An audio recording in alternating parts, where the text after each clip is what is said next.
Assalamualaikum warahmatullahi wabarakatuh. Perkenalkan, nama saya Weni Dua Perlia. Saya dari jurusan Pendidikan Kepelatihan Olahraga NIM 190631642559 dari Ofrik A. Di sini saya akan mempresentasikan tentang latihan kondisi fisik. Latihan kondisi fisik merupakan program pembinaan atlet untuk mencapai prestasi yang baik. Atlet yang mempunyai kesegaran jasmani yang baik dapat terhindar dari namanya cedera, kurangnya daya tahan, kelentukan persendian, kekuatan otot, dan kelincahan merupakan penyebab utama timbulnya cedera olahraga. Persiapan kondisi fisik sangat penting untuk meningkatkan dan memantapkan kualitas teknik. Tanpa persiapan kondisi fisik yang baik memadai, maka akan sulit untuk mencapai prestasi yang tinggi. Latihan fisik. Latihan fisik merupakan suatu proses kegiatan olahraga yang dilakukan secara sadar, sistematis, bertahap, dan berulang-ulang. Dengan waktu yang relatif lama untuk mencapai tujuan akhir dari suatu penampilan peningkatan prestasi yang optimal. Agar latihan mencapai hasil yang optimal, maka program atau bentuk latihan disusun hendaknya mempertimbangkan kemampuan dasar individu dengan menggunakan prinsip-prinsip latihan atau asas-asas pelatihan. Prinsip-prinsip latihan. Di sini saya akan menjelaskan prinsip-prinsip latihan yang dibagi menjadi 5, yaitu pertama, prinsip beban berlebih atau overload. Dalam pelatihan selalu meningkatkan suatu efek pelatihan yang baik.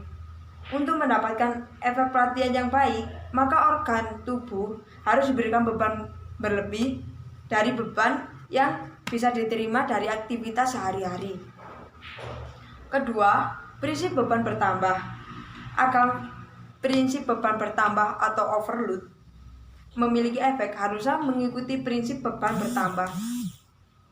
Prinsip overload secara progresif berarti beban dalam pelatihan mendekati maksimal dan secara terus-menerus meningkat. Sebagai akibatnya, kapasitas seseorang semakin meningkat pula. 3. Prinsip interval.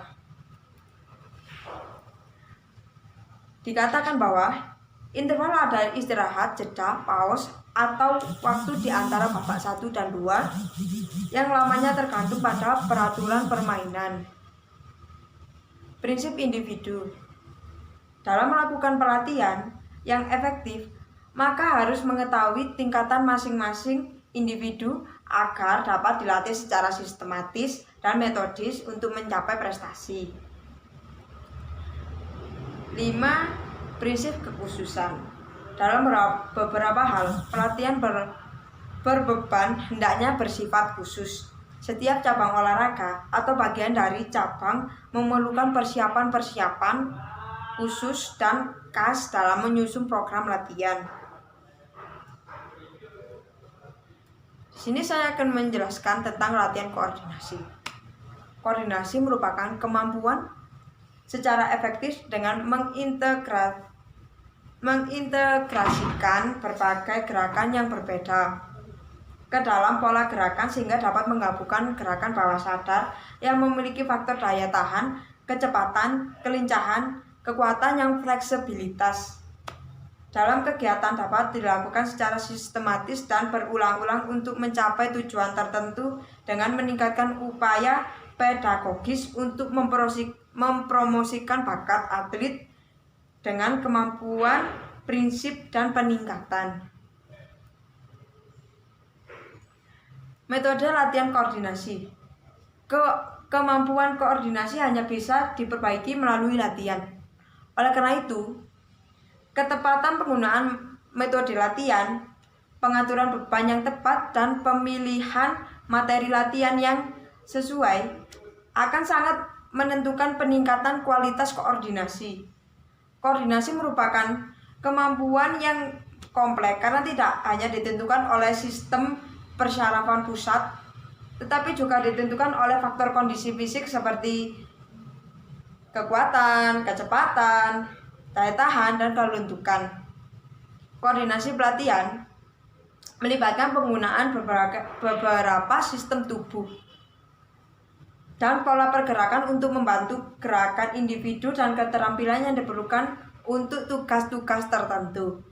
Pengondisian koordinasi sangat penting untuk tingkat tertentu dalam suatu individu dan atlet. Koordinasi mengambil tempat komponen lainnya telah tinggalkan. Penerapan kekuatan misalnya membutuhkan koordinasi yang memadai dan efisien, urutan kontraksi otot agar efektif dan memindahkan beban tertentu. 2 bidang koordinasi yaitu 1. Gerakan terkoordinasi. Gerakan terkoordinasi yang umumnya mata air ke pikiran kita mengacu pada koordinasi dalam praktek. Kedua, koordinasi otot sinergis. Ini melibatkan urutan efisien perekrutan otot seperti mengangkat sebuah benda aneh. Olimpiade angkat adalah bentuk pelatihan yang membutuhkan jumlah besar koordinasi otot sinergis.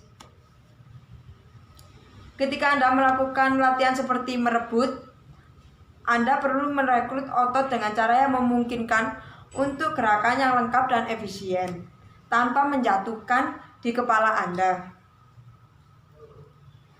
Prinsip-prinsip koordinasi. Untuk memperbaiki dan meningkatkan kualitas koordinasi gerakan yang diperlukan dalam olahraga sangat perlu dan diperhatikan beberapa prinsip latihan yang dikemukakan oleh Jonath atau Krempel pada tahun 1981 dalam Safruddin 2011 123 berikut ini. 1. Belajar koordinasi gerak yang baru dan beraneka ragam dengan tujuan untuk menguasai keterampilan-keterampilan kompleks. 2. Pelajari keterampilan-keterampilan gerakan yang baru secara bervariasi. 3. Latihan-latihan untuk mengembangkan koordinasi harus menunjukkan suatu tingkat kesulitan tertentu dan dalam arti koordinasi motorik. 4. Pengembangan koordinasi yang lebih baik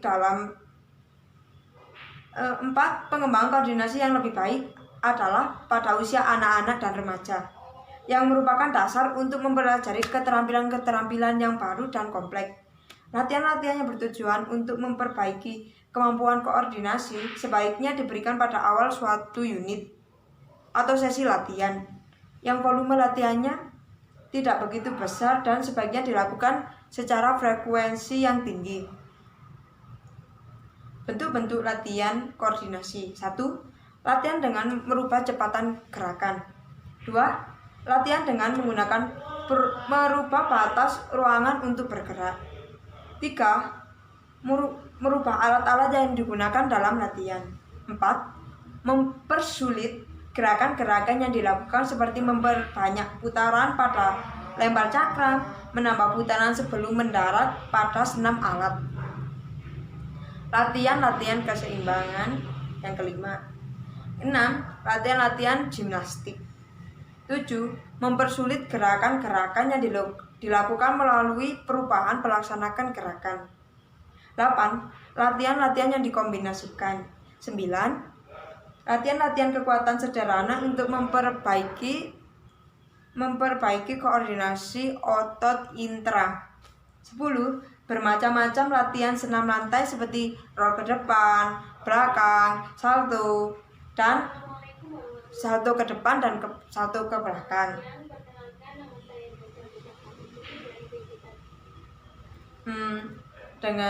Di sini saya akan memberikan contoh dari metode koordinasi dari cabang olahraga sepak bola.